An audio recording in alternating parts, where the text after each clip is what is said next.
Welcome to our tutorial on the mix window. Ideally, you want two monitors at least, one displaying your mix window and the other for the edit window. However, if this isn't possible, you can toggle between the two views quickly with a Control in Windows or a Mac Command equal. If you do most of your recording work at home, do invest in a second monitor. It's much more comfortable. You can use the Mix Window submenu under the View command to change the display of your mix window. The Mix Window View selector in the bottom left corner of your mix window also allows you to adjust your display. We can choose to show all of the parameters, in which case our mix window gets pretty long and we have to scroll up and down. We can choose to show nothing but the basics. This allows us to shrink our window a little bit. Let's keep a few things here that we're going to be learning about today. Inserts, sends, A to E.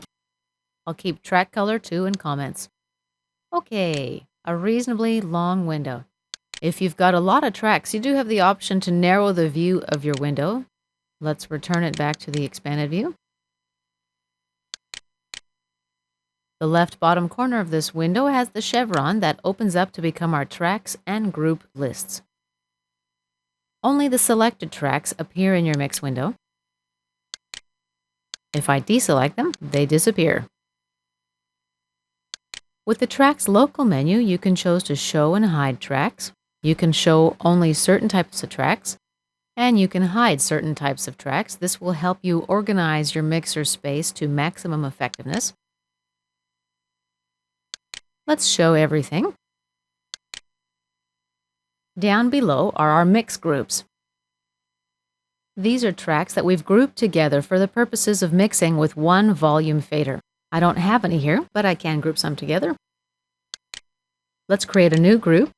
We enter a meaningful name for our group, and we select whether we want to group these tracks for editing or mixing, or both. We have a few options for how to link the tracks inside the group. And let's choose the tracks we'd like to group together now. Click on Add. These two tracks with a shift click, and click OK when you're done, but we're going to cancel out of this for the time being. All always appears as a default option under groups. The group's interface is similar to the tracks interface. A selected or highlighted group is active. This means that any changes you make to the group will affect the individual tracks. By default, groups are active in both the Edit and Mix windows, but you can specify Edit or Mix only, as we saw in the New Group dialog window. Double-click a group to change its name and properties. Okay, let's hide the Groups and Tracks Lists window. Now let's talk about the mixer strip elements. Each mixer strip corresponds to a track in the Edit window, and in fact they actually do display many of the same parameters. They're basically two views of the same information. Here's the mixer strip for an audio track, our piano track. At the top we have our color swatch, which we can edit just as we did in the Edit window. We double-click the swatch and we can choose a new color from the color palette. Again, we have the option of color coding our tracks to help with organization. Next, we have 5 insert slots. They are named A, B, C, D, and E. These are pre-fader inserts.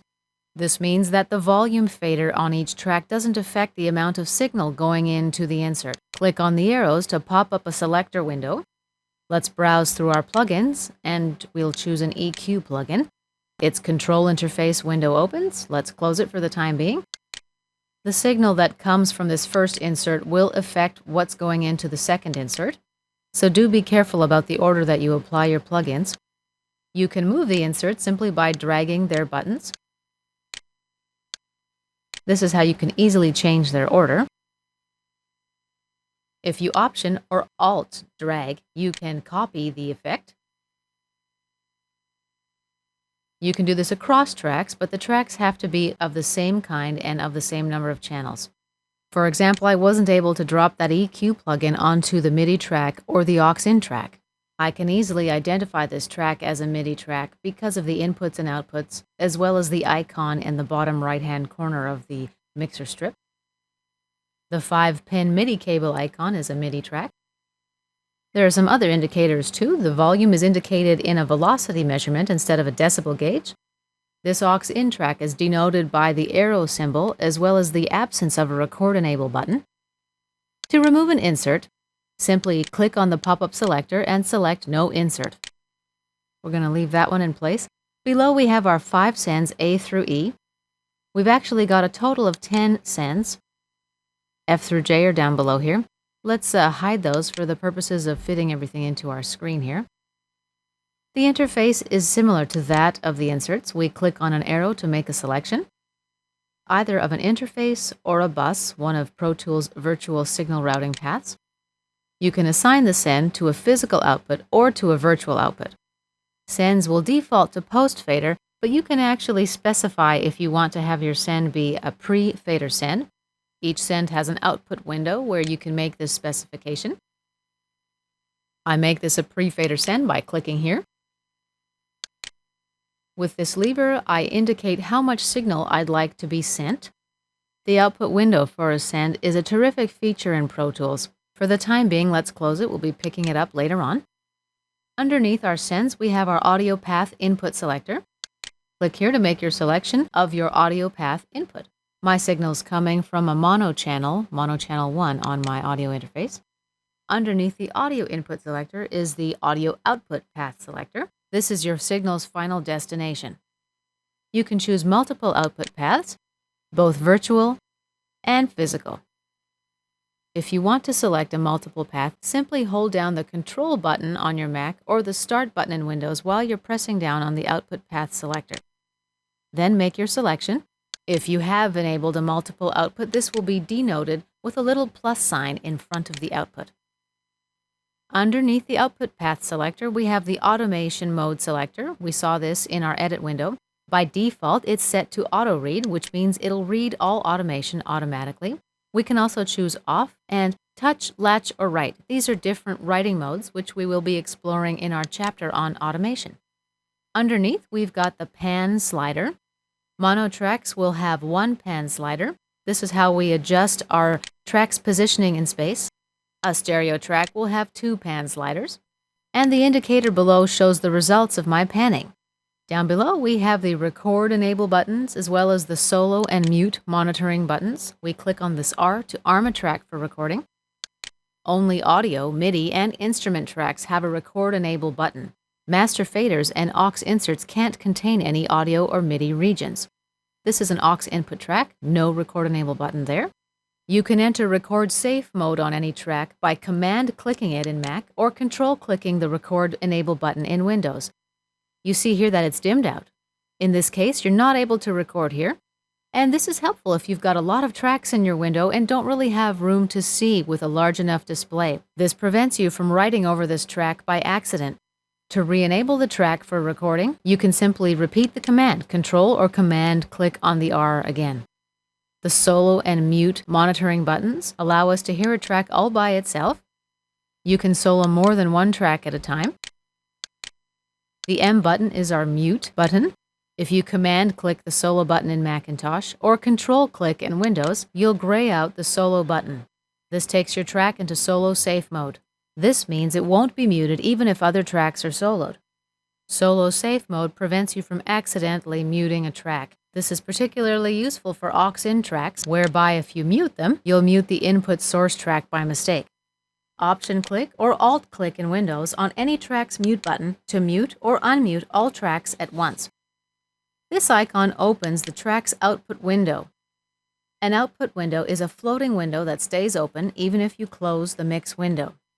The output window is a secondary and abbreviated set of controls for volume, pan, mute, solo, and automation mode. It includes a level meter and a fader. Up top is an automation safe button. This prevents you from accidentally writing automation to this track. Let's say if you've perfected your panning mix, you click on automation safe mode and it'll prevent you from accidentally overwriting your masterpiece. This is helpful in a situation where you've got a lot of tracks. It'll make it a little bit easier for you to manage them. This red button in the top right-hand corner of the window is called the target icon. You click on this button if you want this output window to stay open, even if another output window is open. That's because by default, an output window closes when another one gets open. So if you want to keep this open, click that red button. When you next open an output window, your first will stay open. Okay, let's close these output windows now. The next item in our mix window is the volume fader. It allows us to adjust our output upward by up to 12 dB. Let's bring it back down to 0 or unity gain. Remember that this fader affects your output, not your incoming recording level. While you're recording, you should enable Options Pre-Fader Metering. This way, you see what the levels are at the time of input, regardless of the current fader settings. The level meter is our next item. It's a gauge for your incoming signal. The top bit is the clip indicator. If your incoming signal gets up here, it'll be red, and it may indicate that you've got some digital distortion, so that's bad news. Generally, the level meter here displays the highest peak that's come in until you click the clip indicator to clear it. Let me show you what I mean.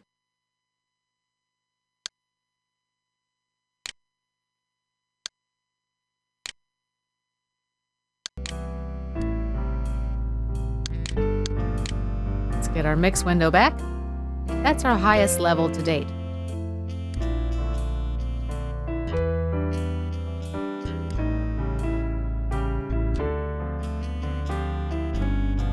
Okay, let's stop our playback. If you like, you can take a wider view of the level meter. Hold down Command, Option, and Control as you click the level meter. That's a Start, Alt, and Control in Windows. Those commands let you toggle between a wide and narrow view of your meter. Okay, we're going to move this up a little bit to deal with these lower parameters. Next, we have the Group ID indicator. If you click on it, a display pops up where you can see which active mix groups the track is assigned to and which tracks are also assigned to that group. Remember, grouped tracks will also show up in the mixer window as a single mixer strip. Next to the Group ID indicator is the Voice Selector. For most users, this will be left at the default setting of Dynamic, where Pro Tools takes care of voice assignments for you. In this area, HD users will see a Track Input Enable button. This monitors the input on a track even if it's not record enabled. This indicator area displays useful information. By default, it shows the volume output level, the change in real time as you move the fader.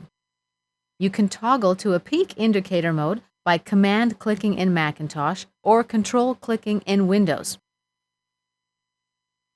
In peak indicator mode, the most recent peak playback level is shown. For example, I can see here that this track reached a maximum of -3.1 decibels during its last playback. Click to reset it. This is useful in letting you know how much headroom you've got on this track. At a max of -3, I've just got a stitch of headroom to apply some volume maximizing. I probably don't want to because this high of a signal might just be the one that overloads my master output. At that level, even boosting some frequencies in EQ might make the output clip. Under the indicator is my track name. I double-click on it to change. I can also type in some comments in the comments field. Color swatch again at the bottom of the track. We double-click it to pull up the color palette. At the bottom of the mixer strip, my comments are displayed. I can simply double-click in this area to enter my comments directly. This is a very great place to jot down notes about the take, contact info for the performer, notes about the track itself, what has to be fixed. Instead of doing it in your notebook or more often on some napkin or postie, you can do it here where it's easily referenced. Again, take some time to enter meaningful track names. Your session will grow very quickly, and planning ahead is going to help you stay on top of what's where. Good file management is critical. Here's the icon for an audio track, and here's the icon for an aux-in track. Aux-in tracks are denoted by this downward arrow icon. An aux-in track behaves like an audio track, with the exception that they don't contain any audio regions. Their only input signal can be another track. Watch out if you solo an aux-in track. The output routed to here will be muted. I recommend putting your aux-ins in solo safe mode. Let's take a minute to talk about master fader tracks. I see, however, that I don't have one set up, so let's go do that now quickly. We will select a new master fader track from the New Tracks dialog window, accept our default options, click Create. Okay, here is my new master fader track. Let's go find it in the Mix window.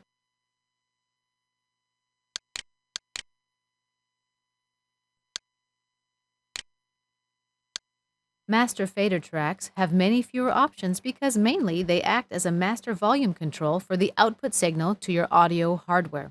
The inserts here are post-fader, meaning that the volume levels you set for the other tracks affects what happens here. There's no input selector, there's no sends. We do have an output selector, of course.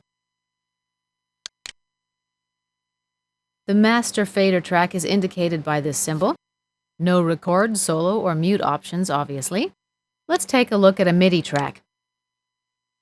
Here's the symbol for a MIDI track. MIDI tracks in the mix window have some different controls than audio tracks. Here are the MIDI input and output device and channel selectors. Each MIDI track needs a MIDI channel and a program number for its input, and a physical port on the MIDI interface or a virtual instrument for its output. Let's choose my Korg Triton.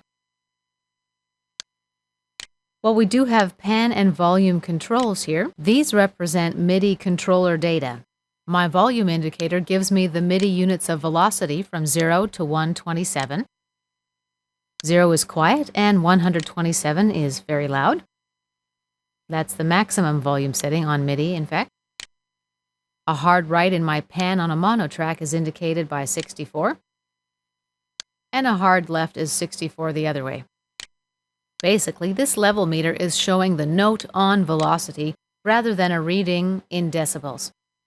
We have record, solo, and mute options. They work the same way as in an audio track. We have a MIDI group selector. Next to it is the MIDI program selector. You can choose a sound, for example. Number 1 is an acoustic piano. This message will be sent to the MIDI channel number selected for this track.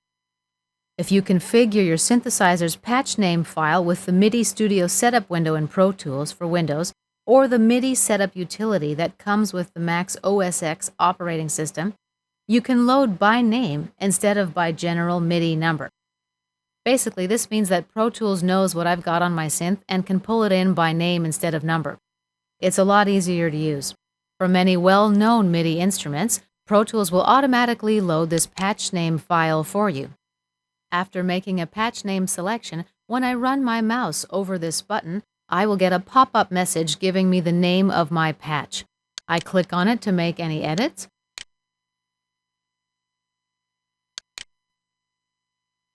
Now let's take a look at instrument tracks. This is the last type of track we'll be looking at right now. It's distinguished by this keyboard icon in the corner. Instrument tracks look and act pretty much like aux-in tracks, except for the fact that they have a record button and a MIDI patch selector.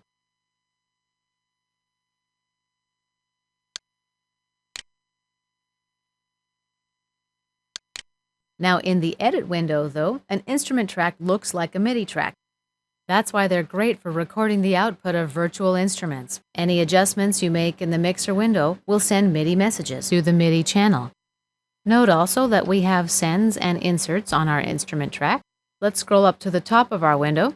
The instrument section at the top of the mix window is only populated on instrument tracks. The MIDI parameters are shown here: volume, pan, input-output, and if you've loaded a virtual instrument, you will see those there as well. Well, as you can see, there's obviously a lot going on in this window. And this concludes our introduction to the mix window.